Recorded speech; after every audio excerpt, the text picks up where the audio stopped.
We got a Malibu that's a crank no start. Not even trying to bark. So what are we missing? We're missing spark, we're missing fuel, whatever. I don't know, it just sounded like it was missing fuel, so I went directly to the fuel pressure tester. Right here, there's a little valve you can just press in on with a pin or a pick or something. And with somebody cranking it, only a dribble of fuel came out. All right, so we know we got weak to no fuel pressure. If I go underneath the car and listen for the hum of the fuel pump, I do.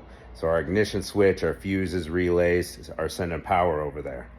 And don't forget to check the gas gauge. This one was on E, so I put a couple gallons in, still nothing.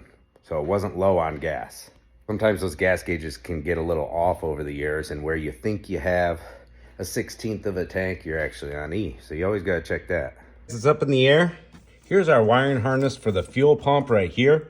So we want to test right here for any voltage drops, corrosion, anything like that, because the pump could be getting low voltage or, you know. So you want to test everything before you go dropping a fuel pump in.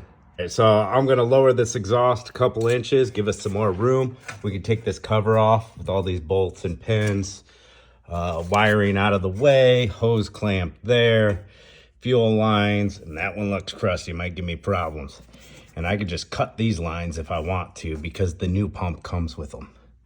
And then fuel tank straps. Strap her down. Wiring's out of the way. We're gonna go ahead and cut these two lines because it's gonna be easier to extract that right there with the tank out of our way.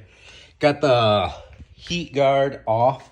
They put one little bolt right in the middle of this exhaust. So I did drop the exhaust down as far as it would go to this sway bar, and the exhaust shield will shimmy out of there. I put peanut butter blaster on everything, and we're gonna get that hose off, this fuel inlet hose off, fuel tank straps down. Got my lines prepped up where our new fuel lines are going on to. I just ended up breaking this one apart because it was rust swelled in there. Because we got the new ones here. It's a different design, but fits over the same size line and lip. Now this harness was fried into the old pump. So I think that's where our problem was in here. And giving low voltage to the pump or something like that.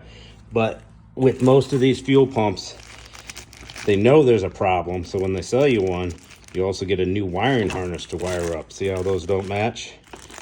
So we gotta wire that in. You just hammer this ring off. I like to use that blunt screwdriver and a hammer. Take your pump out, put your new pump in, put your lines back in their loops. All right, let's wire this up. Hey, we got everything back in it. Go ahead, put your key to the on position, and oh, bada boom, 50 PSI. Looking good.